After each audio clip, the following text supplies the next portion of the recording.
నమస్కారం అందరికీ. ఈరోజు స్పెషల్ వచ్చేసి బోటీ కర్రీ అనమాట. Boti curry with white rice. Taste మాత్రం సూపర్. నేనైతే బోటీ కర్రీ ఎక్సలెంట్గా చేస్తా. చాలా డేస్ నుండి మిస్ అయిపోయాను అనమాట. ఎన్నో డేస్ నుండి అనుకుంటున్నా బోటీ కర్రీ చేయాలని. ఈరోజు కుదిరింది. టేస్ట్ మాత్రం అబ్బా ఎంత ఎక్సలెంట్గా ఉందో. నా బోటీ కర్రీకి ఫ్యాన్స్ కూడా ఉన్నారు. మా చెల్లె వాళ్ళ హస్బెండ్ మరిది గారు ఊకే బోటీ ఫ్రై అని అడుగుతూ ఉంటారు. చాలా డేస్ అయింది ఆయనకు చేసి ఇవ్వక. ఇప్పుడు ఇంకా ఎప్పుడైనా కుదిరితే చేసి ఇవ్వాలి. ఈరోజు మాత్రం కర్రీ చేశాను. టేస్ట్ మాత్రం అదిరిపోయింది. వావ్.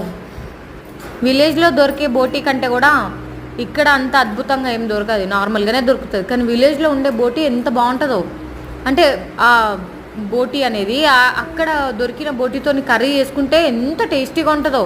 చాలా చాలా టేస్ట్ అనుకుంటున్నా. నా చేతి వంటలు మీరు చాలా మిస్ అవుతారు. ఒక్కసారి తింటే కనుక ఖచ్చితంగా అడుగుతారు మీరు.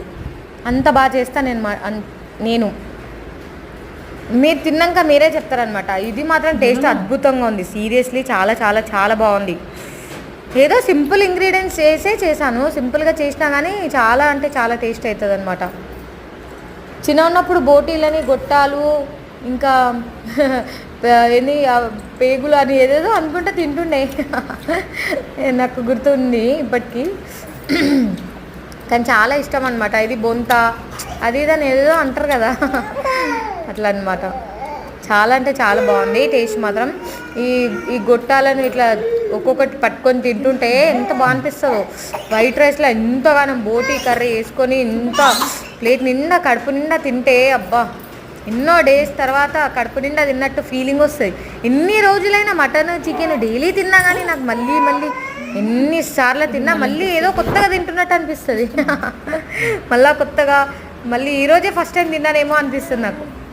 అంత బిగ్ ఫ్యాన్ అనమాట నాన్ వెజ్కి నేనైతే. బాగుంది కర్రీ.